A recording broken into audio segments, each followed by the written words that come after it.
எல்லாருக்கும் வணக்கங்க. Lakshmi simple cooking சேனலுக்கு உங்கள் எல்லாரையும் அன்போடு வரவேற்கிறேன். இன்றைக்கி நம்ம வீட்டு சமையலில் என்ன பார்க்க போகிறோன்னா முட்டை குழம்பு தாங்க. இது சப்பாத்தி, இட்லி, தோசை, சாதம் எல்லாத்துக்குமே போட்டு சாப்பிட்லாம். இந்த குழம்பு ரொம்ப ஈஸியும் கூட. வாங்க எப்படி செய்யறதுன்னு பார்க்கலாம். மிக்ஸி ஜாரில் திட்டமான சைஸில் 2 வெங்காயம் எடுத்து அரிஞ்சு போட்டுக்கலாம். அது கூட ஒரு துண்டு இஞ்சி, ஒரு 3 பத்து அளவு தேங்காய் சிலுசெல்லாம் அரிஞ்சு போட்டுக்கலாம். அது கூட பூண்டு ஒரு 10 பல், கிராம்பு கொஞ்சம், ஒரு 5-6 கிராம்பு, ஒரு ஏலக்காய், சின்ன துண்டு பட்டை, கல்பாசி கொஞ்சம், அப்புறம் சோம்பு கொஞ்சம், பொட்டுக்கடலை ஒரு ஸ்பூனு. இது எல்லாத்தையும் போட்டு நல்லா அரைச்சிட்டு வந்துடலாம். ஒரே ஒரு தப்பு பண்ணிட்டேன், இது கூட தக்காளி பழமும் போட்டு அரைக்கணும், அதை மறந்துட்டேன். இப்போ போட்டு அரைச்சிட்டு வந்துடலாம். அதையும்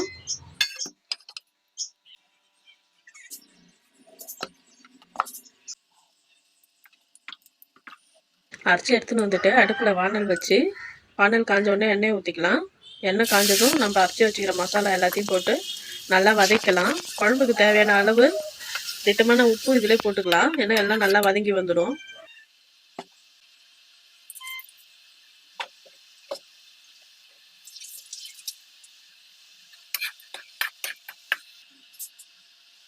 மசாலா எல்லாம் வதங்கி வரும்போதே நம்ம வாசனைக்கு கருவேப்பிலை கொஞ்சம் போட்டுக்கலாம்.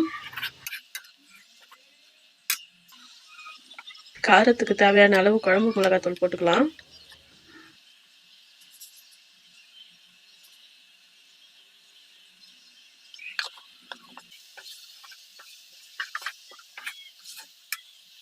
குழம்பு மிளகாத்தூள் கூட கரம் மசாலா கொஞ்சம் போட்டு நல்லா வதக்கி நம்ம அரைச்சின்னு வந்த மிக்ஸி ஜாரில் கொஞ்சம் தண்ணி ஊற்றி அலசி ஊற்றிக்கின்னு குழம்புக்கு திட்டமான தண்ணியை ஊற்றி கலந்து விட்டுக்கலாம்.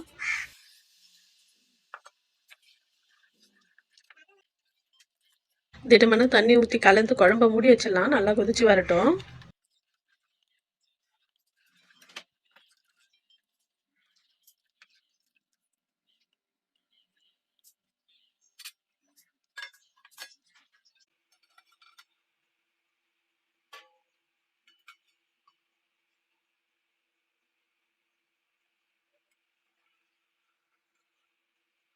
குழம்பு நல்லா கொதிச்சிச்சு. இப்போ நம்ம முட்டையை உடச்சி இதில் ஊற்றிக்கலாம். அப்படியே ரவுண்டாக ஊற்றிக்கலாம். ஒரு முட்டையும் ஒன்று மேலே ஒன்று ஊற்ற வேணாம், பிடிச்சிக்கும்.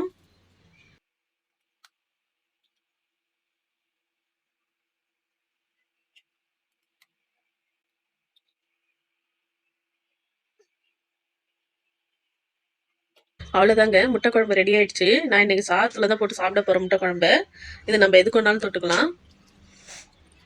நான் வச்ச மாதிரி முட்டை குழம்பு உங்களுக்கு வைக்க பிடிக்கணும், நீங்களும் வச்சு சாப்பிட்டு பாருங்கள். மறக்காமல் லக்ஷ்மி சிம்பிள் குக்கிங் சேனலை சப்ஸ்கிரைப் பண்ணிவிட்டு லைக்கும் பண்ணிவிடுங்க. வீடியோ பார்த்த எல்லாருக்கும் ரொம்ப நன்றிங்க.